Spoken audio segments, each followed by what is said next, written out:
Welcome to the Working Moms Podcast, featuring inspiring stories and resources for the modern working mom. I'm your host, Pamela Moss, estate planning attorney, mom, and owner of Law Mother. All right, today we have Annette Schmidt. She is a financial life coach. Annette, thank you so much for being here. Yes, thank you so much for having me. I would love to start. I know today we're going to be talking about creating a millionaire mindset, and we're also going to be talking about intuitive spending. But before we get into that, I kind of wanted to hear about your background and kind of what drew you to become a coach and how you have gotten to where you are. Yeah, so I grew up in the financial world. And when I say I grew up, I mean literally at the age of 18, I got a job as a banker. And from there, I just progressed throughout the field from banking and loans, interest rates, to getting a feel for investments and helping people plan for their retirement and how they're going to withdraw their money and not outlive it, right? And so I have a lot, and that's over a decade that I've been doing that. And then I got pregnant 3 years ago, and I decided to take a step back from corporate America. I was in a management position at the time, and I really loved it. I loved the company. However, I did want to stay home with my son since we had the opportunity to do so.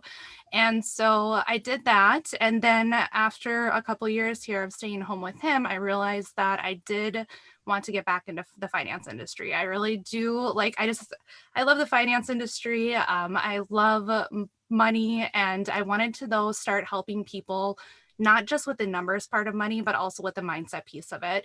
And I wanted to start teaching them what I call both the art and the science of money, because it's not enough, I've realized over my own personal experience and professional experience, for us to understand the numbers. We also need to create a new mindset as we approach those numbers, because a lot of times, whether we like it or not, or believe it or not, but unfortunately, a lot of our money beliefs and the ways we feel about money are imprinted on us from a young age and as we go throughout life, because it's not a fixed. We can always start to change that, whether it's for the better or for the worse, as we again go throughout life and experience different environments, different socioeconomic environments as well. So I really wanted now to start coaching to help women start to break the money cycles, is what I call them, that we get stuck in. And I think our mindset is as important, if not more important, as our spending habits and our income when it comes to financial success. So that is really what I'm on a mission to start doing now. I love that. And I think that, well, it resonates so much with me in my own background. And I think that having that mindset around money is so important. And I'd love to kind of launch into talking about what is a millionaire mindset and why should we have this millionaire mindset? So I think I call it a millionaire mindset because it's sexy. I'm not going to lie. It's like clickbaity, right? It gets you to pay attention. And that's what I want you to do, is I want you to pay attention to your money and your mindset. And so a millionaire mindset, let's start here. So when it comes to when you're thinking about a millionaire or $1 million, you need to get very clear. Do you want to create $1 million? Do you want to become a millionaire, or do you want to spend $1 million? They are two very different things. If you add up how much income you've had over the last years of your life, it's likely you've spent close to $1 million, right? Purchasing homes, buying cars, all of that. You probably have already spent $1 million. But what I'm trying to help people do is create a millionaire mindset. And you do not need to be a millionaire to have a millionaire mindset. And the reason I say that is because you see this happen all the time in the news with celebrities, right? You have these celebrities who become millionaires. You have Elon Musk, Jeff Bezos, Warren Buffett.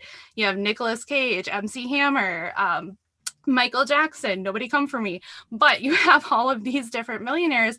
And what you notice is that a handful of them go on and went on to become billionaires. And then a handful of them went on to become bankrupt. And, sometimes they come out of that. But the big key defining factor isn't the money. They both were given opportunity and tons of money. The key defining factor in their success was their mindset and the way they viewed that money. And the way they viewed that money determined how they were going to use it. So creating a millionaire mindset is all about creating the mindset now. So as the money comes in, because it's always coming in, you're getting bonuses, you're getting tax returns, you're getting, your paycheck, money's always flowing in. but you need to start creating your mindset now to be able to use that money to better build wealth and better take advantage of more opportunities that are coming in. And to do that, you need to start getting aware of what money cycles you have and that you're stuck in, because sometimes I think people can be in denial, unfortunately, and think that they're not stuck in a money cycle because maybe they are making a good income. They're, in that 70,000, 80,000, 100,000. And so they're like, oh no, we're doing okay. But if you're living paycheck to paycheck and you're not able to sustain your money, then there is a money cycle that you're stuck in. So I think creating a millionaire mindset is really about just defining what your wealthy lifestyle looks like, and then also how to create even more wealth and help sustain yourself financially. So there's a few follow-up questions that you talked about that I want to ask about. Yeah. So one is this money cycle, and Yeah. how do you kind of uncover if you are in a money cycle or a bad cycle around money?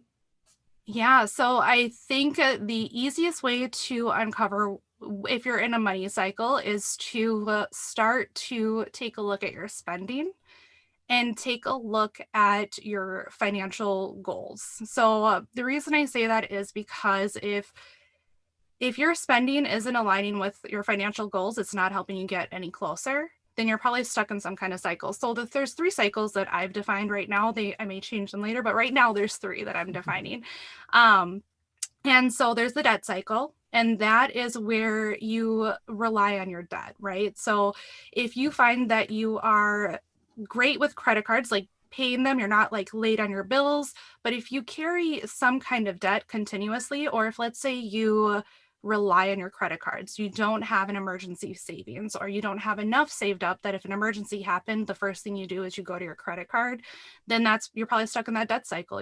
Unfortunately, you're not building enough wealth where you can go without having a credit card in case of an emergency. So that's one example of like the debt cycle that people might be blind, have a blind spot and not realize that they're in it, because they're able to easily pay off that credit card in 2 to 3 statement cycles. So they're like, oh no, I'm doing okay, but you're still paying that high interest. So you want to just be able to not have to rely on that credit card for those emergency situations.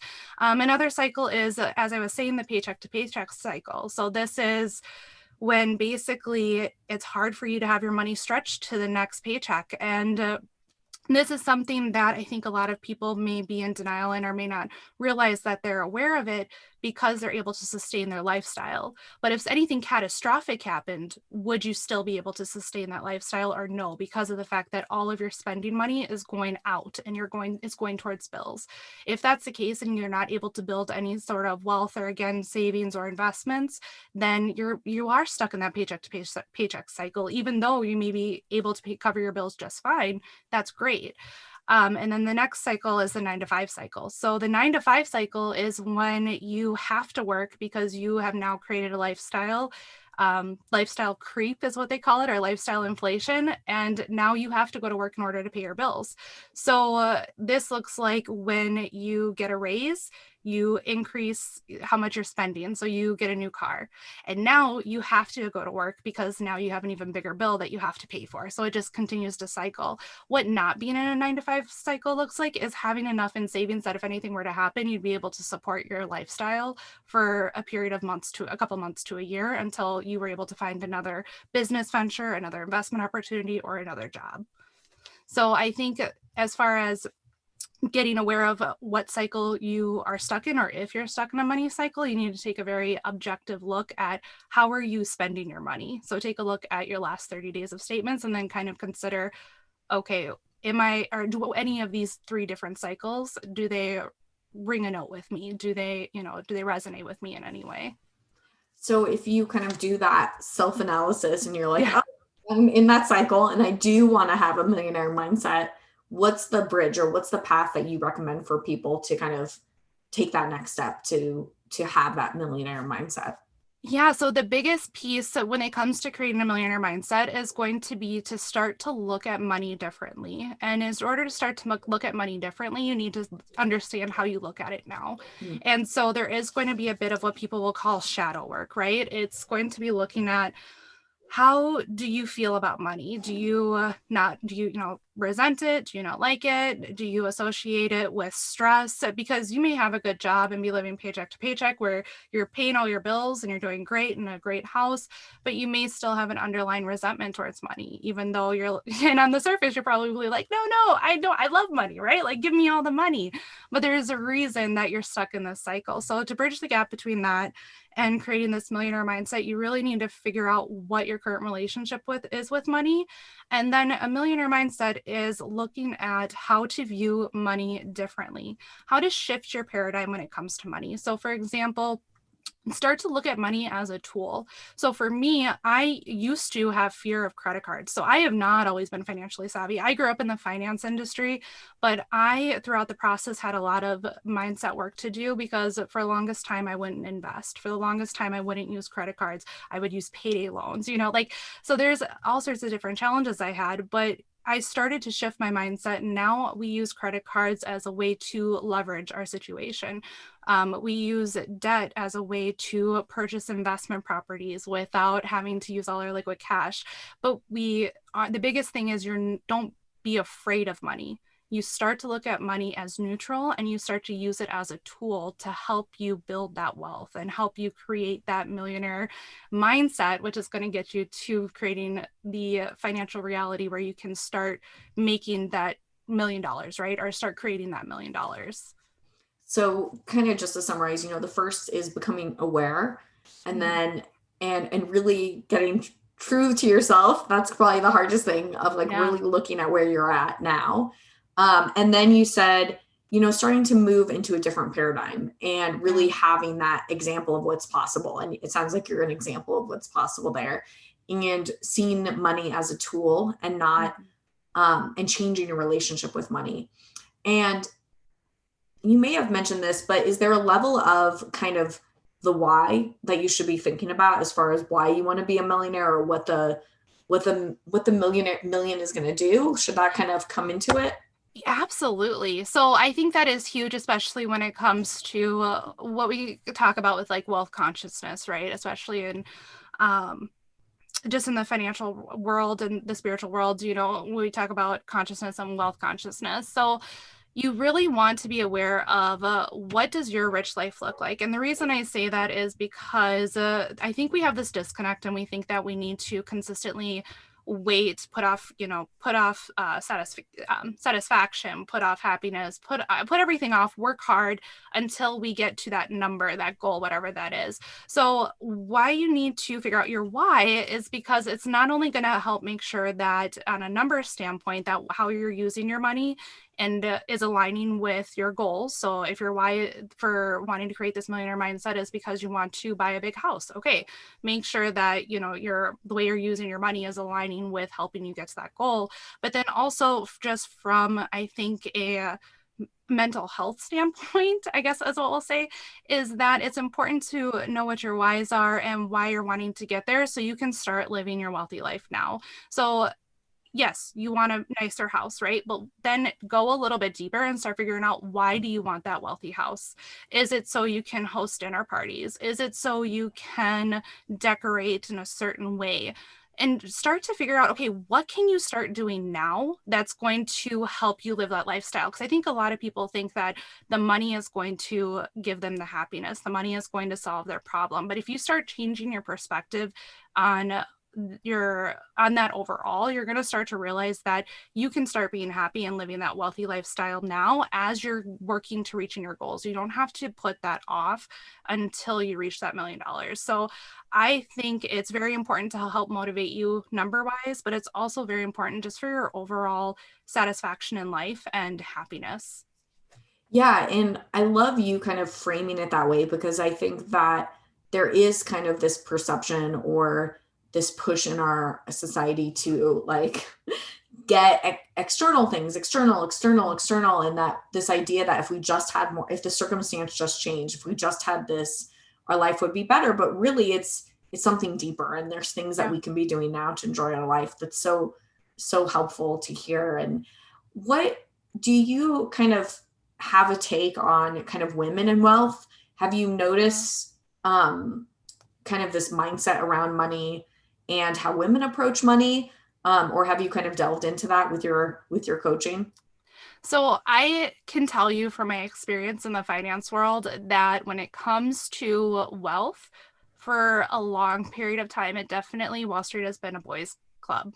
Absolutely. And I think that's because for the longest time, just in our society, right, men handled the money. There were all these old paradigms that we had that men are meant to take care of us, marry rich, women stay home. And there's nothing wrong with that. I stay home with my son because I want to, right? But I also am building wealth. I'm also part of making the decisions when it comes to investing. My husband actually doesn't. He's like, go ahead and do that. So I think that it's something that I've seen evolve, but women definitely, I think, because we haven't been educated as much, or we just haven't been the star players over, decades and decades past, and we're just now greatly becoming star players. It's something that I want to encourage women to continue building wealth because I think it's something that women shy away from, and you shouldn't. And especially, I will say, like stay-at-home parents. And I think part of that is because of the fact of when you stay home, you're not bringing in the money. So now, you have this guilt of like how to make decisions with the money, and because it doesn't feel like your money all the time. And I'll tell you, I've had that internal feeling, and my husband has never made me feel that way, never. But it's just an internal feeling you have if you're not a primary breadwinner that you have to start working through. So I think women need to start working through those pieces of shadow work, I guess you would say, or those pieces of their limiting beliefs, their mindset, and start becoming educated, especially on investing. So investing in the stock market, I think, is one of the easiest ways to build wealth because it's so accessible, right? It's available. There's so many ways you can do it, and the entry level, it's entry level. The fee to play is very minimum, right? Like you don't have to pay any fees. You can just open a free account and you can start picking your company. So I think that is one thing that I would really like to see a lot more women do, is to start building wealth in that way and start learning and educating themselves about it. If someone's listening, and they want to start investing, or if Yeah. they want to take your advice, what is the advice that you would give them as far as where to start, what resources are out there, how should they get started with that? Yeah, so I think investing, first off, it comes across as more complicated because of everything that in our environment, like with the media. I'm not gonna lie. I mean, you've seen it where it's like, oh, the market is going down, the economy's crashing. And it's like that's not quite how it works, right? We have this where bonds go up, stocks go down, stocks go up, bonds go down. There's all different ways to hedge yourself. So at first thing I would tell somebody to do is to not give in to this idea that investing is too hard for you to do, or that you have to have a ton of money. You can invest with as little as $5. And as far as how to do that and the first steps to do, first, it would come back to your whys. So my strategy with investing that I coach everyone, all of my clients on, is to start with why you want to invest. And that's going to help you determine what you invest in. So if you're just starting out with investing, figure out, do you want to invest because you want to plan for retirement? Do you want dividends, which is a way for, if you invest in a stock and they declare a dividend, it means that they're going to pay you a percentage of money back for every stock you own. So is it because you want to have a dividend stock versus just a savings account because dividends are much higher? Or do you want to invest because you want to look at tech companies, right? You want to get in on the small startup companies and help support them. I'm really big on like the tech companies and the really small cap companies. I love a good penny stock. They're very volatile. I'm not saying they're for everyone, but that's just one strategy I have. I don't have all my money in there. But the first thing you're going to want to do is get clear on that strategy, because that's going to help you figure out what you want, what company you want to invest in. If you're not sure what strategy to start with, I would definitely say start with the long-term game, that pick a solid company that you're familiar with, that there's like Disney, McDonald's. Start researching those big solid companies and looking at putting $5 in just to see how it feels, because the market's going to go up and going to go down. I think I invested in what was it? T-Mobile or AT&T. That's what it was. Excuse me. I invested in AT&T, and you think AT&T has been around for a while, right? I ended up losing like 5% in a month. I was like, crap. Like, guess what I did? For me, because I'm so used to, okay, how can I shift this to better serve me? How can I shift my mindset? I just bought more. I was like, it's on sale. That's how I'm going to look at it. It's a solid company. I know they're probably not going bankrupt. I'm just going to buy more. So if you're just starting out, start small, purchase in a company that you're comfortable with, that you know what they're investing in, and then don't look at it every day. Don't worry about when it goes red. It's going to happen. That's how the stock market works, but it's going to help you. It's so important to invest just because it's going to help you start to see how it feels, right? It's going to help you start to manage those emotions as the stock goes up and down. And as you do that, you're going to create your own intuition and skill, and you're going to create more knowledge because you're going to start researching other companies. You're going to start looking at other numbers, and it's just going to build from there, and you're going to become more savvy and build even more wealth. And do you recommend working with like a coach or an advisor or a professional? So okay, so this is probably going to be unpopular opinion. As a former financial advisor, if you are starting out where you're investing $5, I don't recommend hiring a professional financial advisor. And the reason being is because their job is to help advise you and kind of invest your money for you, right? So you pay them a fee to do that. But if you're just starting out with like $5, you can absolutely join free groups. You can get a lot of free information, or you can work with someone one-on-one if you want to. Like, I don't think there's anything wrong with that at all. I just don't think, unless you have a very high net worth that you're investing all at once, that, investing with a professional financial advisor makes sense right away. And they'll probably tell you the same, because if someone came to me and said, I wanted to invest $5, I'd be like, yeah, like, do it. But like, I don't want to take 50%, or I mean, it's not 50%, but whatever. Like, I don't want to take a percent of your $5, right? Like, when you get to like the 1,000 or 2,000 and you want to start handing it off, absolutely, then you can start paying me to do it, because you have more money to manage, and the more money you have to manage, the more you want the professionals to start doing it. So I would say definitely join free groups, follow free Instagram accounts where they can give you a lot of different tips and tricks. But investing on your own is not hard at all. Like, they have Robinhood, they have so many different platforms. So if how much of a net worth should you try to get a professional involved with?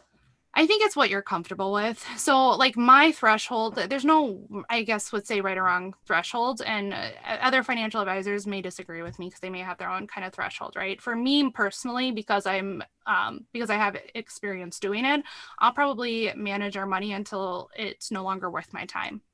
So my threshold may be a bit higher. If you get to a point where you're starting to feel overwhelmed in managing it, and you're, in those couple thousands of dollars, then I would say maybe start to reach out to someone. But here's the thing: when you start trading, unless you're doing like active day trading, I mean, you're usually buying the investment or the stock or the mutual fund, and you're holding it for a long period of time. So there shouldn't be too much managing that really needs to be done, essentially, right? So because you're going to buy the stock, hold it. Usually you want to hold it for at least a year for tax purposes, and before you sell it or before you trade it off and do something else with it. So normally it's going to be, you buy it, you hold it, and then you invest more money and you buy a new stock with that new money. That's great advice. And I'll definitely include some of those links in the show notes from you, and grab some more if there's any other tips or resources. And then we have just a few more minutes. Did you want to touch a little bit on intuitive spending still, and kind of what that is and how you work with clients with that? Yeah, absolutely. So intuitive spending is a process that I've come up with that's an alternative to budgeting. So I am an ADHD person. I am a very big picture person, and budgeting to the point of like zero-based budgeting, I think it's great and it works for a lot of people. But for me, I had so many challenges. I would be so great for, a month or two, and then I would fall off, and I just couldn't keep track of it. It was just so much and so tedious to me.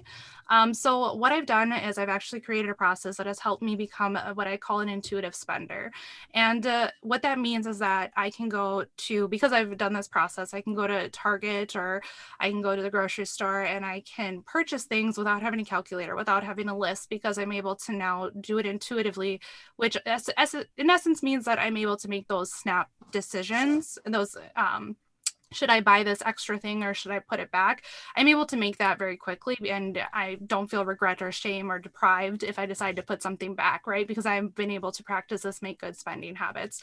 And so the process is basically where you want to figure out what your financial goals, because it's an entire process. So you want to figure out, go back to what are those whys? Why do you want to create a millionaire mindset? Why do you want to budget? Why do you want to get control of your finances? What are your financial goals that you're going to be working towards? What is that financial future that you want to build? And then from there, I have my clients do what I call an expense audit, because a lot of times if you're trying to get a hold of your finances, you have no idea where your money is going. We've all been there. We ignore it and we're like, whew, just head in the sand. I don't want to know. And this part can be a little bit painful. Like you're going to be like, how much did I spend on subscriptions last month? And how many of those subscriptions do I actually use? And so there's going to be a lot of feelings that come up. But what you need to do is you need to go ahead and take a look at the last 30 days of spending and create a category. No miscellaneous. You need to create a category for everything and then figure out how much you spent on everything. Now, what happens here is you're going to get very clear on, am I spending the way that aligns with what I'm saying I value in my financial goals or no? And then from there, you can figure out, okay, are there categories or things that I want to cut out of my life, or I want to cut out of spending, or subscriptions I need to cancel? And hey, I just found some money, right? Because we just flat out don't use them. Ours was going to be Netflix. And then my husband discovered Cobra Kai. And I'm like, oh gosh, now we're on the hook for Netflix for like, Yep. whoever knows how long. And so what you do from there, though, the part that where the magic really happens is I'm going to have you create a budget now. And you can call it a lifestyle design. I think budget has a lot of baggage with it because people associate budget with so many different things, like deprivation and just complicated or hard or cookie cutter. So you can call it a lifestyle design, a spending plan, whatever you want to call it. But you're going to get out another piece of paper and you're going to write in all the categories from your expense audit that you want to keep. And then you're going to put in the dollar amounts, and that's going to be your budget. So the reason this helps you now, so you'll have a budget for a couple of months, but it's going to be easier to follow because it's following your personal spending habits and your personal lifestyle. So eventually you're going to just be doing that without having to actually track it and nickel and dime it so much. And then it's something that you can just come back to, and an exercise that you can do every quarter just to make sure, okay, are my spending habits, are they getting off track? Are they still on track for what's going on in my life, what I value? And it could change. And then you'll shift how you spend your money. But this way, again, it's so you don't feel deprived. You're able to budget for your lifestyle, how you spend, what you want to buy, and you can do it without having to keep a spreadsheet. If you're a spreadsheet person, awesome. I'm not a spreadsheet. I can be, but like when it comes to that, like I don't want to be in a spreadsheet every day if I don't have to be. I love that. And you really touched on so many important points, because I think that, when we hear the word budget, a lot of times we're like, ugh, we feel guilty, or we feel stressed, or that kind of feeling of wanting to put your head in the sand, which a lot of us I know can feel sometimes when it comes around money. And there's so much around relationships and money and your values with your partner and money. And so I could see that kind of going through this process together, while it could be scary, could really help bring things together instead of having those feelings of like, why did you spend that? Exactly. I know. And one thing, if I can touch on it really quick, when you talk about like spending with your partner, one thing me and my husband have done is we've set separate budgets. And the reason we've done that is because it's a way for us to also not nickel and dime each other or question each other's spending, because we look at money differently. I'm much more of a spender and like dreamer with my money, and he is much more of a practical saver and investor with his money. And so if that's to avoid arguments, that's what we do is he'll say, okay, this is how much I'm spending this month. This is how much, then I'm spending this much. And no matter what I spent it on, as long as I come in on budget, it's okay. We're both on track. So that's another way you can approach it with your spouse. I love that. That's so helpful to know. And I will take that advice. Before we sign off, I always ask every guest, what is your legacy? What's the legacy you're building? The legacy I am building is I really want people to start speaking a new language when it comes to money. I want them to start looking at the art of money as much as the science piece of it. So I think there's a lot that we're missing out on. And a lot of pressure that we put on ourselves because we focus so much on that number and our worth with that number and all of that. So the legacy I want to leave is to help people speak a new language when it comes to money. I love that. And what is the best way that people can find you and get in connection with you? Yeah, so I am on Instagram at the Fin Savvy Mom. And then I also have a Facebook group. It is free, called Financially Savvy Moms. So in that group, I do weekly trainings where I talk about both money and your mindset with it. And then I actually am also doing monthly workshops where we are actually going to talk about our money mindset and the universal laws. So if you want to get into the more woo and the more art side of money and creating a millionaire mindset, absolutely join. I am super excited. The first workshop is going to be here in January, and I'm going to be doing them, like I said, every month until we go through every universal law. Awesome. Well, thank you so much, Annette. It was so great to chat with you. Yes, thank you so much for having me. Hey, Mama. I hope you enjoyed today's episode. Head over to my website, lawmother.com/podcast, for all the show notes and links you heard in today's episode. You'll also be able to get access to my free legal tool for you to name legal guardians for your children to protect them and have that peace of mind. It's all right there at lawmother.com.